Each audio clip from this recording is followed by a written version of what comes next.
El poder político de Medellín está siendo amenazado hoy por las estructuras criminales. Esa es la denuncia que se está haciendo desde la capital de Antioquia.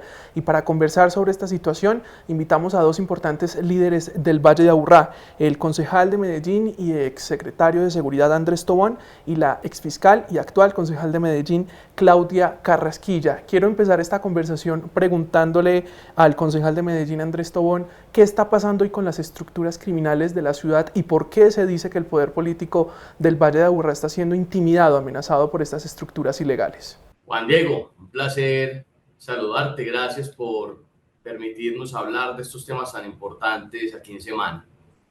Recientemente, digamos, en virtud de lo que ya conoce el país, de lo que pasó el 21 de junio en el llamado Tarimazo, el país a nivel nacional empezó por fin a entender a qué se referían estos concejales, esta oposición al gobierno nacional desde Medellín, cuando decíamos que el gobierno nacional estaba negociando con los peores cabecillas, sin ningún marco jurídico, sin ninguna claridad en la agenda, sin tampoco ninguna herramienta que permitiera hacer accountability lo que estaba pasando allá adentro.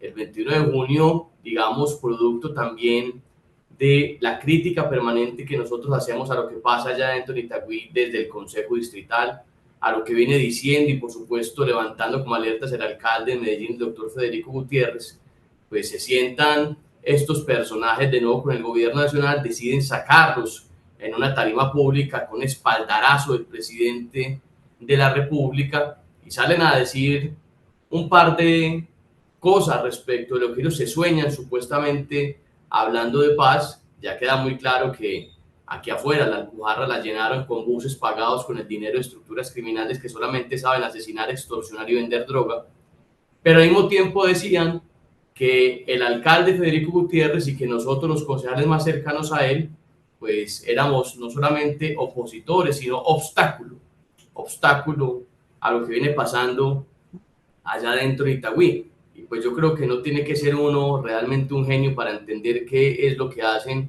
los criminales con los obstáculos, hombre Juan Diego. Ellos solamente Sí. entienden de violencia, entienden solamente de guerra. Ellos cuando tienen un problema con otra estructura criminal no lo resuelven atendiendo a un juzgado, pues yendo a una inspección de policía, ni solicitando una conciliación, no sacan el arma y disparan. Y digamos que eso seguramente es lo que pretendían hacernos entender. De manera que te respondo, sí, yo creo que han pretendido intimidar, digamos, a quienes ejercemos nuestra labor de representación a la ciudadanía de Medellín, pero también te lo digo, que sigan intentándolo porque no lo han logrado. Sí, doctora Carrasquilla, ustedes en Medellín también han denunciado una serie de amenazas, de intimidaciones. Se ha conocido información de unos supuestos planes para atentar contra la vida de varios líderes políticos de Colombia y en ese listado está usted y están más concejales de la ciudad. ¿Qué información tiene? ¿Qué nos puede contar al respecto? Juan Diego, un saludo muy especial para ti. Pues desde hace aproximadamente un mes hemos venido recibiendo una serie de informaciones que han llegado puntualmente a esta oficina, donde tanto unas fuentes que se han presentado directamente como una información que se obtuvo desde la Fiscalía General de la Nación a través de la Secretaría de Seguridad de la ciudad de Medellín, se pudo advertir supuestamente de unas amenazas que nosotros tenemos por parte de el Frente 36, el Frente 18, por el Frente 33 de las FARC, quienes habrían estado coordinando un atentado contra el alcalde de la ciudad de Medellín o contra esta concejal, al igual que 7 personas más que están en ese listado, entre los cuales se encuentran el expresidente Uribe, Vicky Dávila, J. Fernández y el mismo Miguel Uribe, pues que finalmente fue asesinado el 7 de junio, y que todo esto había que denunciarlo. Yo recibí la información directamente del alcalde Federico Gutiérrez, inmediatamente se activaron todas las mesas de seguridad para tratar de robustecer esos esquemas de seguridad y esos temas de seguridad para nosotros, pero con posterioridad también llegaron otras informaciones por parte de otras fuentes que son las que se han hecho presentes a esta oficina donde de manera directa han señalado, por ejemplo, en una de ellas han manifestado que existe una unión entre lo que es conocido como el GDO de la terraza y de los pesebreros, en cabeza de Carlos Pesebre y en cabeza de Douglas, quienes supuestamente en una alianza que ellos tienen, pues han establecido que hay que atentar, bien sea contra el secretario de Seguridad de la ciudad de Medellín, contra el concejal Andrés Tobón o contra la concejal Claudia Carrasquilla, y que para eso pues lo van a hacer con sacarnos a un punto específico de la ciudad de Medellín, a nosotros como concejales, porque nuestra actividad diaria, cuando no estamos en sesiones, es visitar los territorios para poder compartir con las personas que tienen ciertas necesidades. Y para el secretario de Seguridad, pues era simplemente la advertencia de un artefacto explosivo para que él se despojara de su seguridad y así poderlo atentar. Posteriormente Sí. también llegó una información donde se dice que de igual manera podríamos ser objeto de atentado tanto el alcalde de la ciudad de Medellín como esta concejal, y aquí voy a tener que revelarles algo muy grave, y es que se dice que hay una alianza entre la oficina del 12 de octubre y Córdoba, que son otros grupos de delincuencia común organizada en la ciudad de Medellín, o GDO también, que de igual manera, pues por lo menos a nosotros nos van a hacer salir a un barrio, específicamente de la Comuna 7, y desde allí con un francotirador, que lo dijo también otra fuente en otra de las amenazas que también está incluido el concejal Andrés Tobón, pues desde allí nos daría con un tiro de gras, con un tiro, perdón, de fusil desde el cerro El Volador. Y se dice por parte de esa fuente que quien está financiando ese atentado es el exalcalde Daniel Quintero. Entonces ya esto se torna grave porque ya sabemos cuáles son las formas, qué es lo que ha venido pasando. Entonces no solamente se suma el actor principal, que es el gobierno nacional, al que nosotros nos hemos opuesto a diferentes propuestas, entre ellos el tema de la paz total y del capítulo de la paz urbana, como lo llamo yo, sino que ahora entró un nuevo actor y es el exalcalde Daniel Quintero, a quien nosotros de forma permanente hemos estado denunciando los hechos de corrupción por los que pasó toda esa administración durante la permanencia de este exalcalde, y esto es supremamente grave. Sí, doctora Carrasquilla, y en particular sobre esta última denuncia que usted hace, ¿cuáles serían esas razones para que tendría el exalcalde para financiar supuestamente este plan? Esa es la primera pregunta. Y la segunda, ¿cuáles son las pruebas que se tiene para esta acusación? ¿Qué le dicen las fuentes con las que usted ha conversado? La fuente dice que él fue contactado por una persona que hace parte de una de esas estructuras criminales, específicamente de Córdoba, quien le pidió que le guardara un armamento, y el armamento es un fusil R-15, 4 pistolas. Perteneció a las fuerzas militares. Él le dijo que no le podía guardar el armamento, le dijo que era que se necesitaba para hacer un atentado, que inclusive acabado de venir de la cárcel de máxima seguridad y que alias Pesebre le había dado la orden que había que acelerar la ejecución del plan, y que para ello me iban a hacer ir al sector aquí conocido como el Rinconcito Ecuatoriano, donde me iban a hacer una denuncia por un vertimiento de aceite quemado en una de nuestras cuencas o en una de nuestras Sí. quebradas, y desde allí el francotirador apuntaría desde el Cerro Volador, porque en efecto hacia donde nos estaban citando, pues allí está el Cerro el Volador, y hay una visual que posiblemente puede ser cierto. Y no es la primera información, porque ya en otra información de otra fuente muy diferente, que es lo que a mí me causa tanta extrañeza, también había manifestado que nos iban a hacer un atentado, pero aquí sí se incluía de igual manera al concejal Andrés Tobón y al secretario de Seguridad de la ciudad de Medellín, donde también se decía que un tal alias Alonso es un francotirador que ellos tienen dispuesto para hacer este atentado. Entonces ya son dos aspectos que pueden generar un riesgo muy grande para nosotros, pero todo confluye en que las órdenes vienen de las mesas de los diálogos sociojurídicos de estas personas que están sentados supuestamente dialogando de paz cuando están incitando a la violencia en la ciudad de Medellín, están amenazando, están intimidándonos, simplemente porque nosotros hacemos ver la inconveniencia de estos acuerdos supuestamente de paz urbana que hay en la ciudad de Medellín. Y es que le quiero decir, Juan Diego, que cuando Andrés era secretario de Seguridad, cuando yo era directora contra el crimen organizado, más de la mitad de esas personas que están allí sentadas fueron capturados por nosotros. Por nosotros quiero decir la Fiscalía General de la Nación, nuestra Policía Judicial, inclusive yo como fiscal fui la que capturé a Carlos Pesebre, la que evitó, al igual que con Andrés, que él se volara de la cárcel y ya hay una sentencia condenatoria a una juez de ejecución de penas en la ciudad de Valledupar, donde la responsabilizan de haberle pretendido dar una domiciliaria, y así pasa con muchos de ellos. Entonces, existen motivos fundados que ellos tienen para que nos amenazan, para que nos quieran poner una mordaza en la boca, porque nosotros sabemos quiénes son ellos. Quizás démosle el beneficio de la duda al gobierno nacional, a Isabel Zuleta, que no lo creería, pero démosle el beneficio de la duda.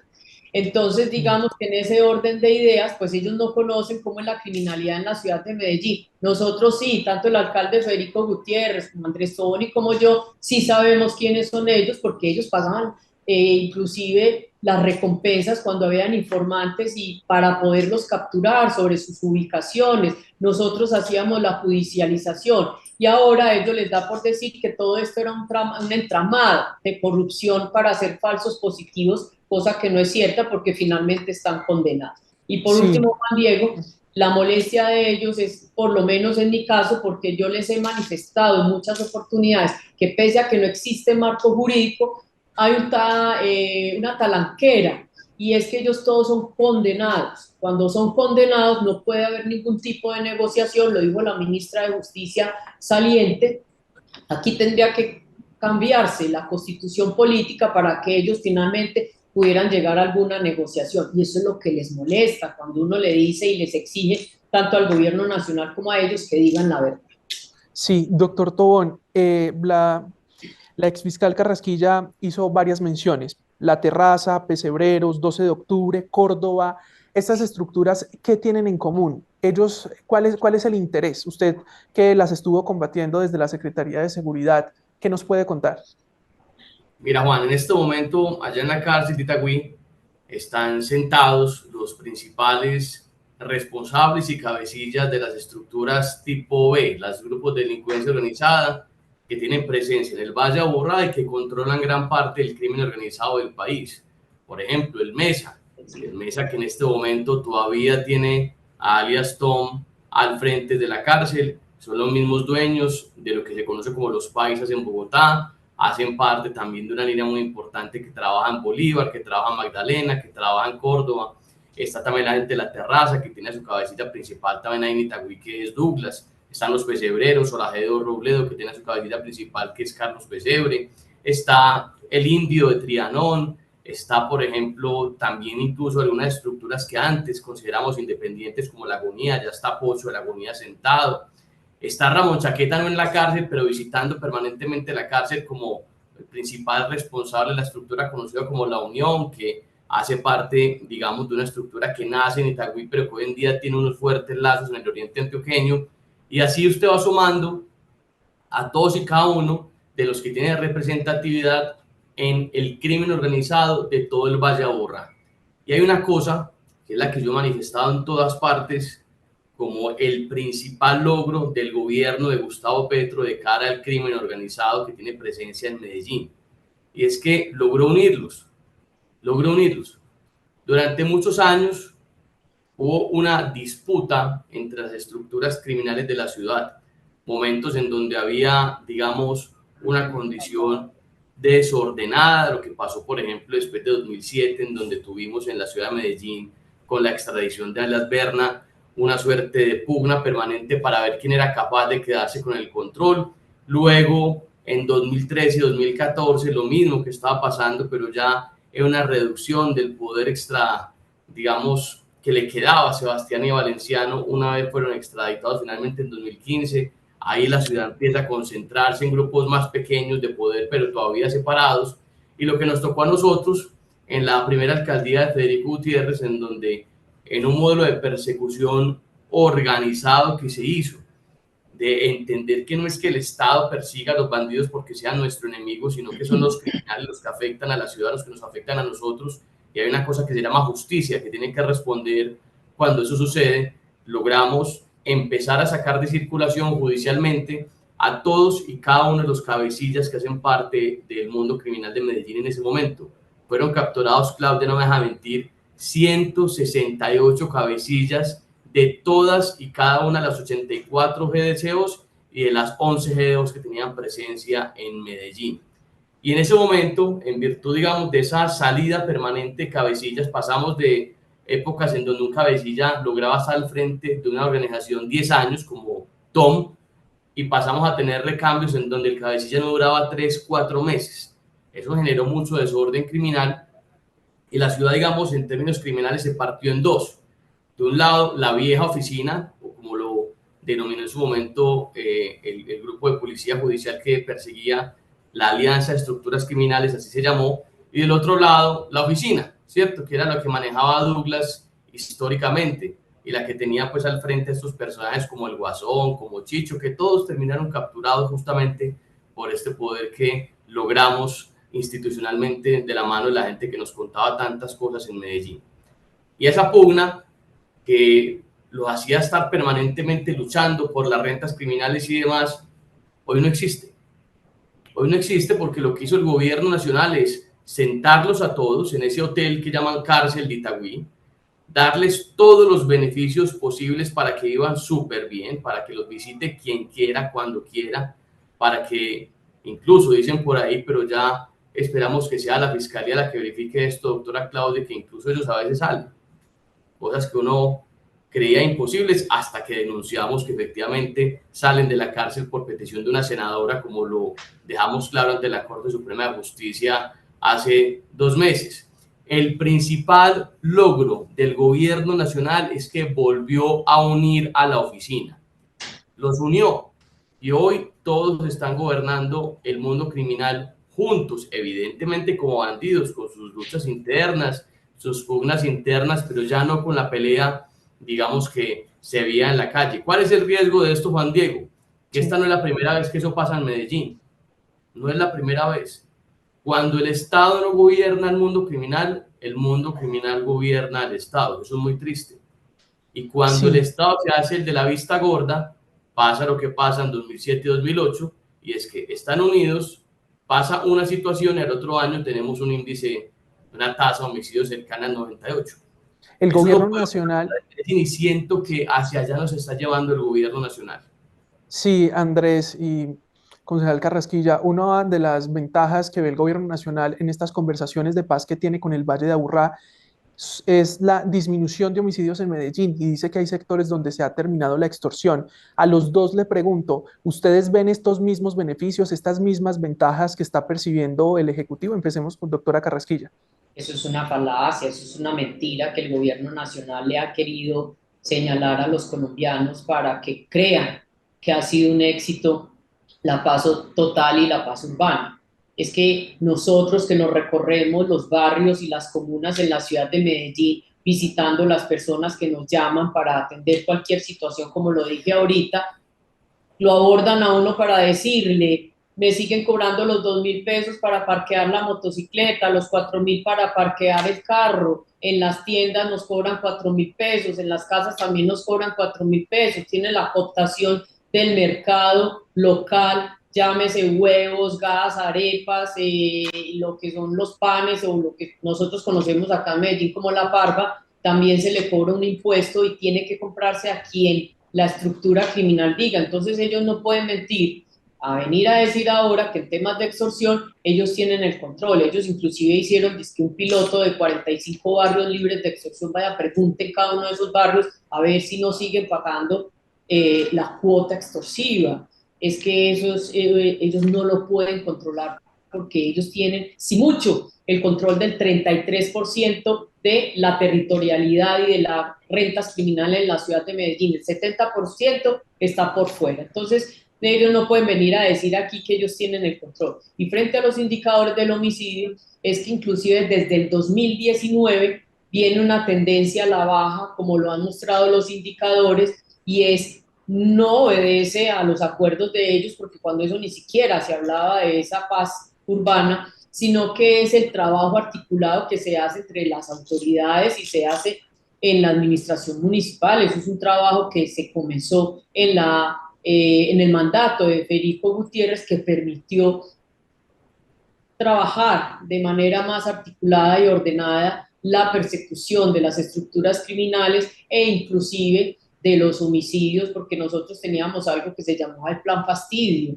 y era precisamente determinar cuáles eran las zonas más álgidas que nosotros teníamos en la ciudad de Medellín, donde se comparaba el nivel de homicidios con el tráfico de sustancias estupefacientes, con la cantidad de dinámicas delictivas que ocurrían en esas zonas, y allí se entraba a operar de manera permanente y recurrente, con capturas, con allanamientos, que permitió bajar los indicadores. Y a partir de allí empezó una tendencia de la baja a esos homicidios. Entonces ellos no pueden venir a decir que es un control que ellos están ejerciendo y que gracias a sus acuerdos en esa mesa es que han bajado los homicidios. Totalmente falso. Y doctor Tobón, ¿cuál es su opinión frente a este mismo tema? ¿Usted cree que los homicidios y la extorsión en Medellín se ha visto beneficiada por la paz total, por lo que se está negociando en la cárcel de La Paz de Itagüí? Juan, los delitos como el homicidio, producto de estructuras criminales, bajan por uno de dos motivos. O bajan porque los criminales entienden que les genera complejidades judiciales y de persecución que son muy caras de asumir, que es lo que pasó, como acaba de indicar la doctora Claudia, en el año 2019, después de 168 caballeros capturados, 400 coordinadores, 3.500 integrantes. Les tocó, digamos, de alguna manera ordenar, reducir la violencia homicida, porque sabían que eso les implicaba para ellos una persecución inmediata. Y la otra manera es que ellos pacten entre ellos, ¿cierto? Yo tengo muy claro que durante la alcaldía de Daniel Quintero Calle no hubo persecución en contra de estructuras criminales, lo que hubo fue un pacto entre ellos que conllevó una reducción del homicidio. De hecho, hoy la ciudad está en una condición de 38 homicidios más que el año inmediatamente anterior. Seguimos con unas tasas que son, por supuesto, históricamente muy bajas, que no se comparan con lo que ha vivido esta ciudad y que incluso están por debajo de ciudades como Washington, como Chicago, como Miami, como incluso varias ciudades europeas. Pero en este momento, yo creo que sumado a esa condición de los criminales no ver en el homicidio un asunto que les convenga, sino algo que les perjudica como estructuras criminales, sí hay una suerte de intención, por lo menos de entre los que están en la cárcel de Itagüí, de que se les vea como unos grandes gestores de paz. ¿Cuál es el problema de esto, Juan? Yo nunca voy a criticar que no se pierdan vidas en una ciudad como Medellín, por supuesto que nunca lo voy a hacer. El problema es que cuando esto depende de algunas estructuras criminales, cuando esto depende de unos cuantos, y eso se revienta después, cuando se revienta es tremendamente costoso para la ciudad. Y eso fue lo que le pasó a Medellín, insisto, entre 2007 y 2008, después de Berna.